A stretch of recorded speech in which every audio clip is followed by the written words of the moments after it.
I'm very excited about dynamic learning paths. I think that's going to be a big deal. I have mentioned before in other places that I think cohort-based learning is a big deal. So I think those are the buzzwords of where we're going and what we're excited about. It's the WP Minute. That was Chris Lema, now GM of LearnDash, as Liquid Web has acquired LearnDash. You'll hear from Chris in just a moment, but first we're going to talk to Justin Ferriman, the founder of LearnDash, to talk about what this acquisition was like, how he thought about it, where he's going, what his day job is, maybe how much the acquisition was worth. Before we get there, this episode is brought to you by Easy Support Videos. Support your WordPress users using videos inside the WordPress dashboard. Learn more at easysupportvideos.com. If you want to support the show and become a producer, head over to buymeacoffee.com/MattReport. Become a producer, get involved with our Discord server, talk about the WordPress news, be part of the WordPress news cycle every week at buymeacoffee.com/MattReport. Okay, here's Justin talking about LearnDash. This whole process, it started almost a year ago, October of last year. And so that was when I reached out to an investment banking firm to help with this process. It's a long journey. I learned a ton along the way. It feels really good to be across the finish line. And I'm super excited about partnering up with Liquid Web and leading LearnDash into that next phase, its next evolution. So Justin, can you share with us how your day-to-day is going to change now that you're not steering the ship, for lack of a better phrase? With regards to my day-to-day, it's going to be a little varied. Obviously, right now, working on the transition, helping the team transition over to Liquid Web, explaining what that means for everybody. In large part, it's the same. Liquid Web is very adamant about teams staying intact and everything that has been successful so far at the company remaining in place. So that's going on, and I'm helping with that. I'm also working a lot with Chris Lema, who is stepping in as the general manager of LearnDash, bringing him up to speed on some of the initiatives and the interworkings of the organization. And so my time will be spent there as well. Going forward, in terms of the product, I'm still involved actively at this moment. There's some initiatives that are taking place, development going on. LearnDash 4.0 being one I'm super excited about, and that's targeted for Q1 of next year. And then long-term, I'll be acting as an advisor to the company when needed. Any hint at the size of the deal, of the acquisition of LearnDash? No, I can't share anything on that. But I did see in another article, actually, that Stellar WP, which is the umbrella that LearnDash will sit, LearnDash was their largest acquisition to date. To me, LearnDash has always been one of those few WordPress companies that had a really super polished brand and pricing to match. When and how did you learn to invest in those areas for your business? As someone that doesn't know how to code at all, there are other areas that I had to focus on. So building a brand was one of those. In fact, before LearnDash even started, it was a blog, and I spent 10 months building up that brand before launching the product, because that's what I could do. If somebody else was going to be bringing my vision to life and coding it, I could spend time building the brand. Now, as everybody often does, they go to some theme directory or something like that. At the time, I went to Theme Forest and purchased a theme and set everything up on that theme. And that was the case for a few years for LearnDash. And my recommendation to folks who have experienced success in their product is to stop using prepackaged themes as soon as possible and have a theme professionally designed if you're not already a designer, which I am not. LearnDash had its first website professionally designed in 2017. And it was funny because I remember looking at the conversions and just the whole market viewed LearnDash up pre that redesign and then post. And it was night and day. So stop creating your own websites if you're not a designer. Have a professional firm do it, because it will give you that polish that you need to compete against hosted platforms and other big venture-backed solutions that are out there. And we've also done another rebrand recently. So every 3-4 years, definitely no more than 5 years, refresh your brand, get a new look out there, and make sure that you laser focus your value proposition. That's something that we've done really well. and it's reflected on our sales copy on the web. What are your thoughts on the challenges of products as they scale becoming platform plays, almost to the point where you build one product solution, and in order to keep scaling, you kind of need to build a whole other product that complements your original product? LearnDash itself is a platform plugin, meaning folks will set up their entire businesses on LearnDash in conjunction with some other plugins for sure. But if they sell courses, that's the main driver of their business. We've always built LearnDash to try to reach as many folks as possible and have relevant feature set without feature rot at the same time, without that bloat. It is becoming more and more common for products to be more turnkey and create these all-in-one platforms. And so I think we are seeing the markets move that way. Up until till now, LearnDash has straddled a little bit of being a plugin only solution and then also a platform, because people are building entire platforms with LearnDash and others. So I see that is a direction for LearnDash for sure, especially when you look at the hosted platforms that are out there and what they're doing and what they're offering. LearnDash, from a feature standpoint, can't be matched when you compare it to some of these other hosted platforms. And so that could be a great area to venture into. And now that becomes even more of a possibility with the folks Liquid Web behind it. For the smaller WordPress product shops that are out there, any particular challenges or words of advice that you'd like to share to help them get to the next level in their business game? Some of the smaller products in WordPress, they actually have an advantage initially. WordPress is just a place where people go and want to try new things. The audience or prospective audience for these smaller shops, they have fans of WordPress that are eager to try new things. It's that shiny object syndrome, which is actually to the benefit of these small shops. But there is some challenge, I think, in the coming years when you can look at these smaller shops trying to compete with Jetpack or maybe even some of the hosts. And that's what these larger organizations are doing. They're making it easier for people to get involved with WordPress, all-in-one solution or a platform, decreasing that learning curve. Some of these smaller shops, it's going to still rely on, the whole process is still going to rely on people getting the plugin, purchasing it, adding license keys, uploading, configuring the settings, and so forth. I think a lot of that process is going to go away. If you look at what, for example, Jetpack does, a couple settings, and you're off to the races, for whatever feature it is you're looking for. And so the smaller shops need to be looking at how to make their solution easier to get started, almost effortless. And that's a huge challenge in the WordPress space. Something I always like to tell folks that are looking to get into selling WordPress products, or maybe they currently have a product that's doing well or trying to get to that next level, is to always reevaluate how you're positioning the product. That's something that I focused my entire career with LearnDash on, and that's reaching a market that's outside of WordPress. When I had friends or family ask me what I did for a living, or when I meet new people, I'd always say I own an e-learning company. I didn't say I have a WordPress plugin. That doesn't mean anything to people. So I would start with, I have an e-learning company. If you ever wanted to create an online course, my software makes it easy for you to do that, and you can sell your course, for example, using PayPal and generate revenue. And that starts the conversation in a different direction. It also gets you thinking about your business differently, and in particular, who your target audience is. So that's what I would say. Start challenging yourself to think outside the WordPress ecosystem. Obviously, you're a WordPress solution, but what are the real problems that you're solving, and who is the actual audience that you're going after, and what do they want? So that would be my advice to anybody that has a business in WordPress or is looking to get into it. Think about your audience and position your product accordingly.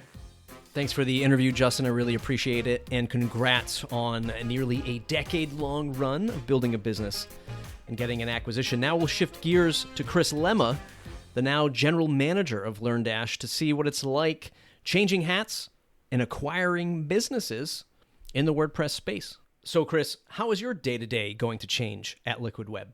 Instead of spending a bunch of time with the product development team that I built specifically around WordPress and WooCommerce hosting products, and instead of spending all the time with the Nexus marketing, sales, the go-to-market apparatus that is all there, I will spend my time, the majority of my time, with the LearnDash team, the leadership team that's already there, and as we move forward in products. So that's the big deal. The subtext of that question was, what does a GM do? It's the P&L, it's the profit and loss responsibility player. It's the ultimate, I got to answer the final questions about growth, revenue, and everything else. It all rolls up to me, and then I report that to my boss, the CTO, Joe Osterling of Liquid Web. Can you illustrate how a WordPress product acquisition unfolds inside Liquid Web? I'm sure they don't just pick every business that you say should be acquired. Can you give us some insight to that process? I was part of a small team that developed an investment hypothesis. What that means is that we laid out our particular internal strategy for how we thought about acquisitions in the WordPress space. Who, why, how, when, all that stuff. And it's the same as when you are talking to a venture capitalist and they only invest in telco and they don't invest in something else, or they only invest in B2B and not B2C. So we have our own investment hypothesis, and I worked to craft the framework for that and then got several people in-house to agree to it. And so that's the framing we use when we are evaluating companies in the market, when we are talking to folks and trying to figure out if there's a good fit. Every time we announce an acquisition, I probably get 10 to 20 emails that also say, I have a company, do you want to buy me? And most time the answer is no, because it doesn't fit our investment hypothesis. And so when an opportunity like LearnDash comes in and we start talking and they fit the hypothesis, then of course we go, yeah, let's move forward with it. If there's a WordPress plugin company out there and they're saying, hey, I want to get acquired too, how should they think about this process and what should they do to prepare? The thing that really makes it the easiest is to have your data, have your numbers really clean and easy. So it's one thing if you have a single product. So LearnDash, single product, that's it. So revenue for the company and revenue for the product are the same. But when you get into other companies where you have multiple products, you have some extensions, you have some add-ons, you have different versions of the product, 3-site, 5-site, 10-site licenses. If I come around and I go, hey, show me your revenue breakdown by product line, and that takes you 3 months, I'm likely moving on to another conversation. And in acquisitions, we play this game of the first one in is the first one we go to the dance with. And so if I ask a question to 3 companies and then the first one comes back and gives me some answers, they're the first one I'm going to be talking to.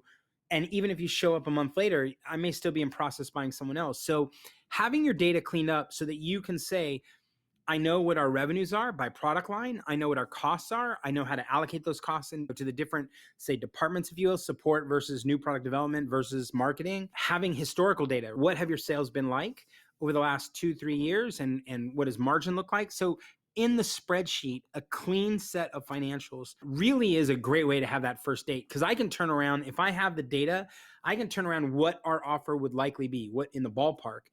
I can do that pretty quickly. But if we don't have that data and we're pulling to get, oh, you gave me revenue, you didn't give me cost, which means I don't really know margin, then that gets harder.